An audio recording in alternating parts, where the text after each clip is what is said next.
Greetings, everybody. This evening, we're going to talk about case 19 of the Blue Cliff record. And this is entitled Fingertip Zen. Fingertip Zen. It's a fairly short case, so if you blink your eyes, you will miss it. Whenever Master Gutei was asked a question, he would just raise a finger. That's it. One sentence long. Can you imagine you have a burning question to ask about your spiritual life, and your response is,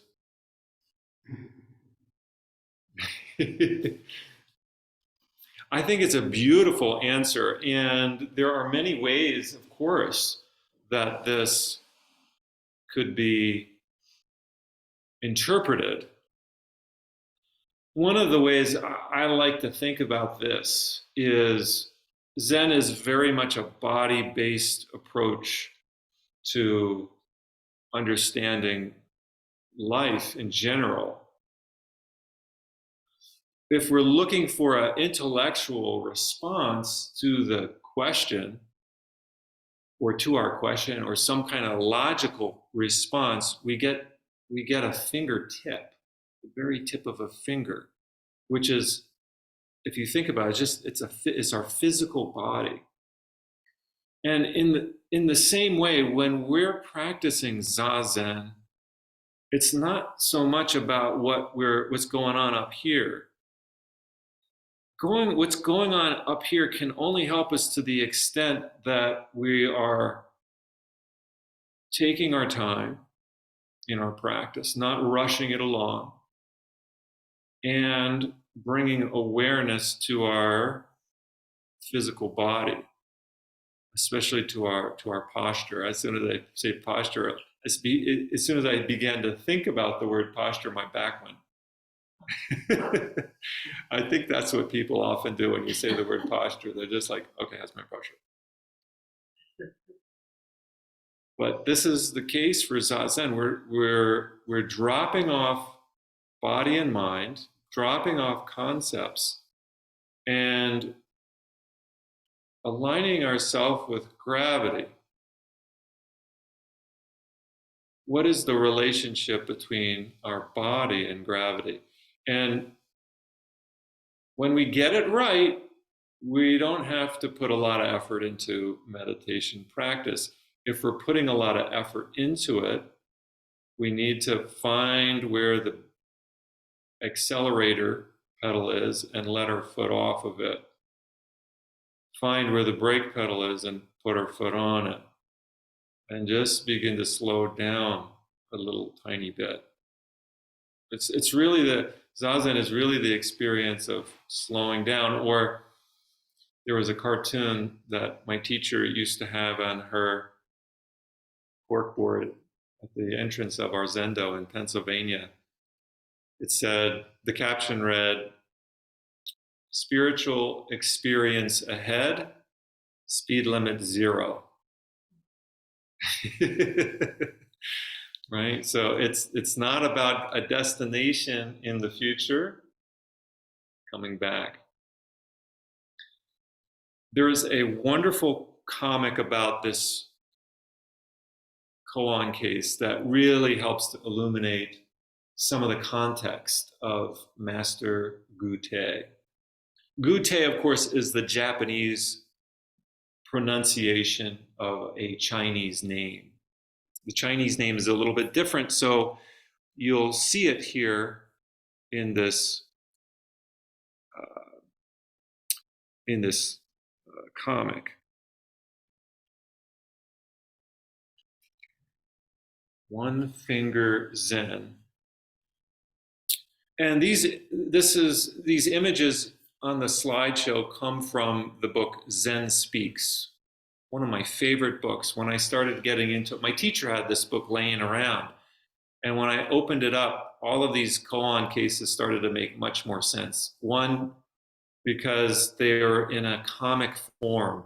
they were made for kids to understand. And I guess actually there's no two, there's just one. The comic. It helped me to understand it. So Tsai Chung has done a real service to us by creating these images.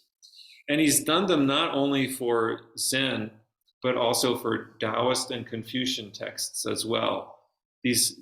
Some of these conversations between a student and a master seem so enigmatic to us, but he presents it in a way that we can really begin to grasp it.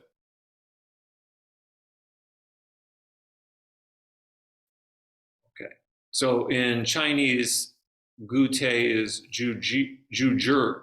I believe that's the correct pronunciation, but I may be off there. Juzhi. Juzhi is one finger Zen. Now look at this first clip here. Not long after Juzhi had become a monk, he moved into a grass hut and spent his time in solitary self-cultivation. Now, when I first read this, actually, when I read it, I've read this before a few times, a few years ago, but this time when I read it, something really sprung out about this first line for me. First, he's a new monk. He just became a monk. So he's very green in his practice. And second, he moved into a grass hut and spent his time in solitary self-cultivation. That would never happen in Japan. You would never go from just being ordained a green monk to living in a solitary hut. That's an advanced practice.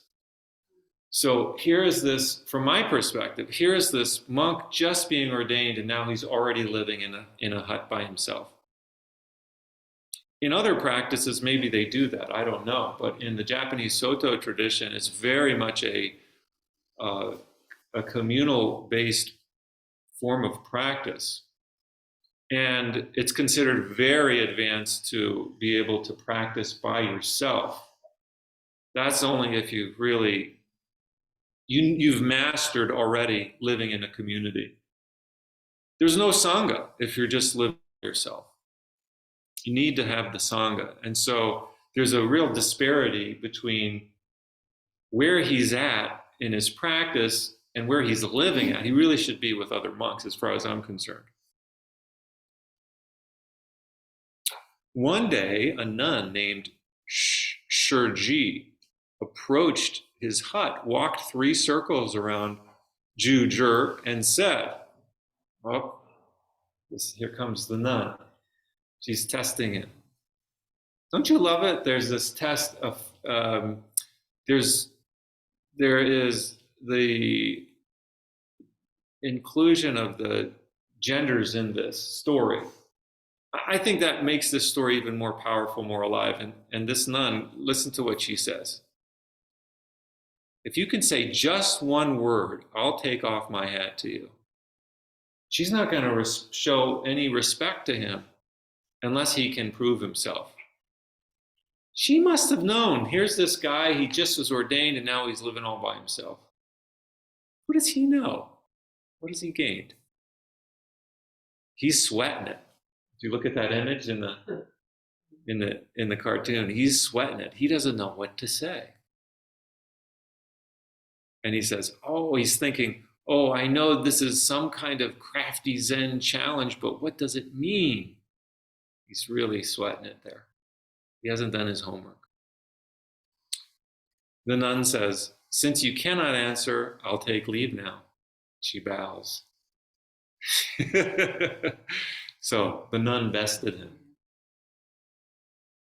Then he says, just what did she mean? And what did that straw hat represent?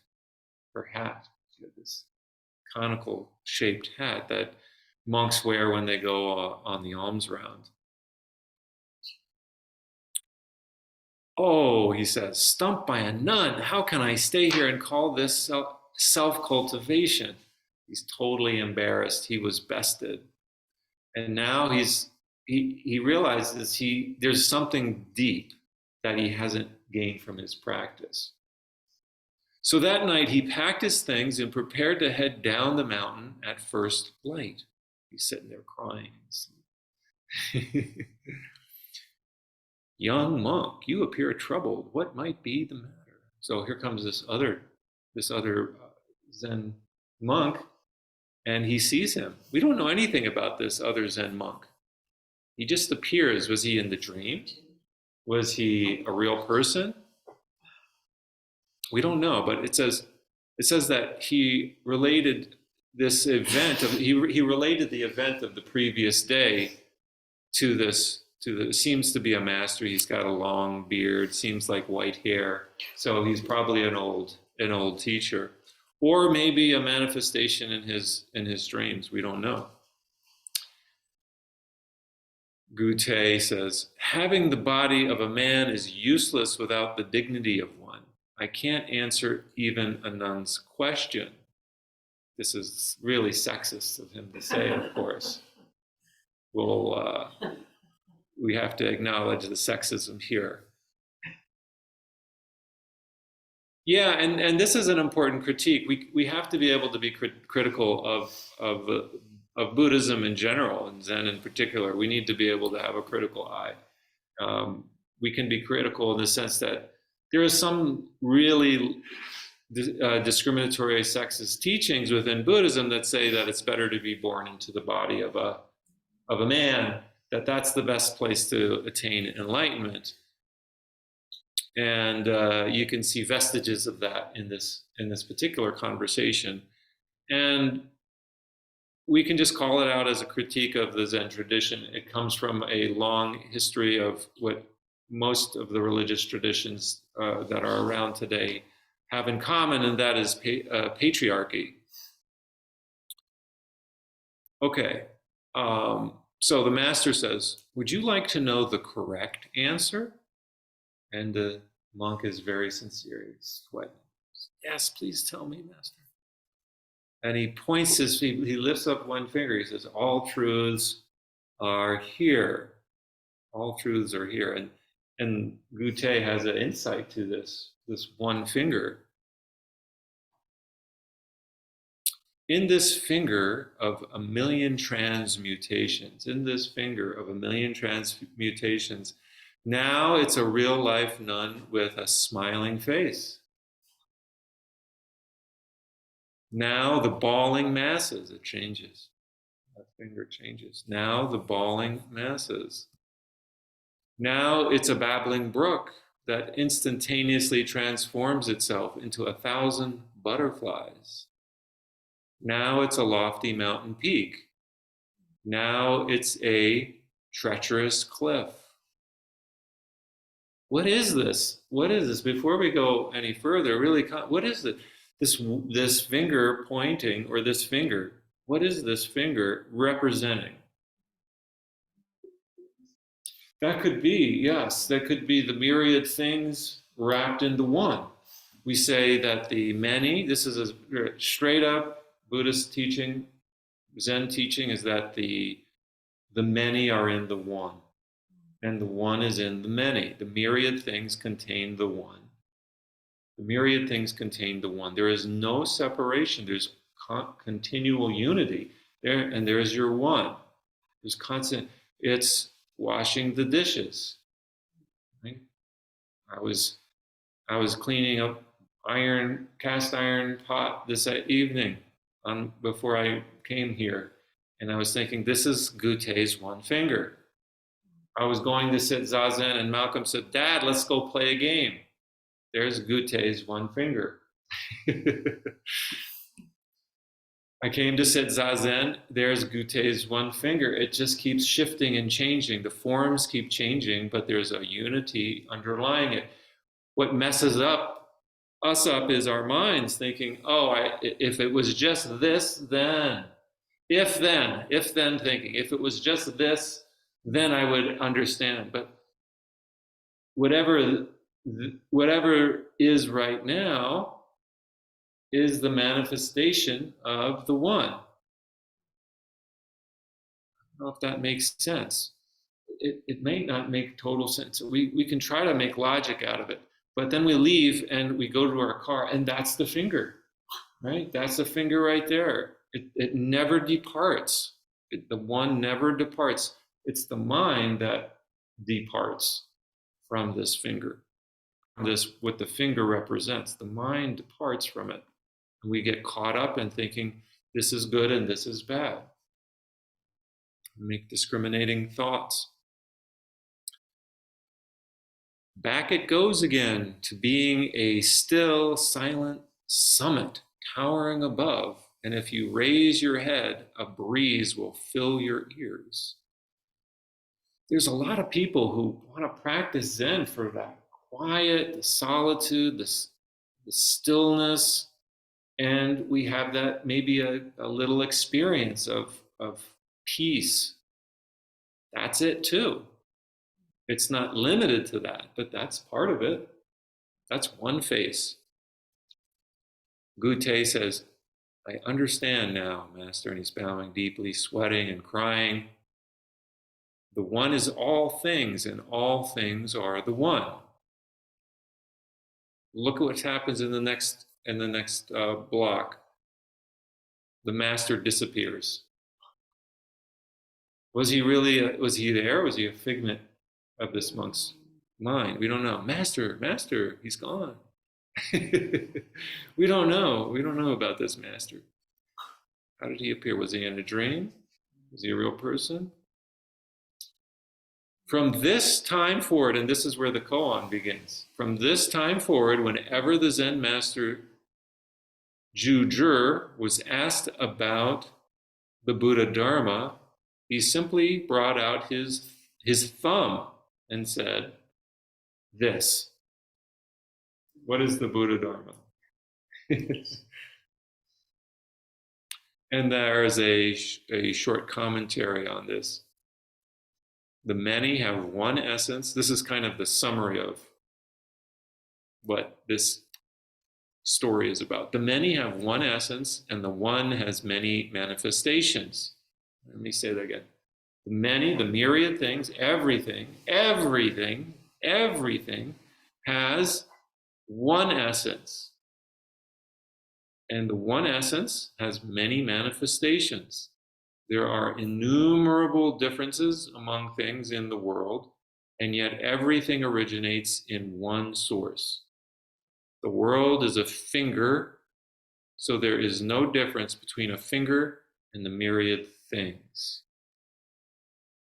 I mean, we can grasp this intellectually, I think. I think we got it intellectually, but we really do get caught up. Our day will go on, and something is bound to happen where we are disturbed and we forget that essence there, that this is one manifestation, and we get fear as a sign. Fear is a sign that we've missed it. We don't see the essence. And that's what brings us to practice, so that maybe we'll perceive it sooner. Or, yeah, I think that's it. We'll perceive it sooner rather than later or never. I think part of what all of us hear is that we know there's something missing from our life in some way. Otherwise, why would we just gather here together? There's something is missing. And we offer the Dharma, we sit Zazen, and it might become clear to us, oh, yeah, that's right. This is also part of the Buddha Dharma too. This past experience that I had, I didn't see it then, but now I see it. Okay, this is also part of the Buddha Dharma. That screw up that I did over there, oh yeah, I don't need to have any regrets whatsoever. That was the Buddha giving me a lesson. Oh, okay, I don't have to worry anymore about these things. Well, we do, because the future hasn't yet come in, and the future is like that nun testing us. Do we really get it? Can we really say a word that collapses the difference between where we are and reality, that brings the two together?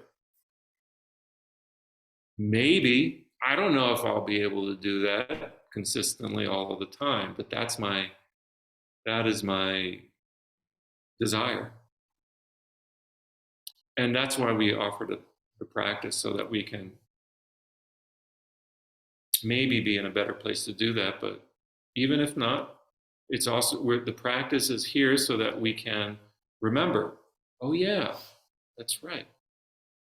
This is also the teachings of the Buddha. Whatever it is that happened in the past, whatever it is that happened in the past, that's the Buddha's teaching for us. Thank you.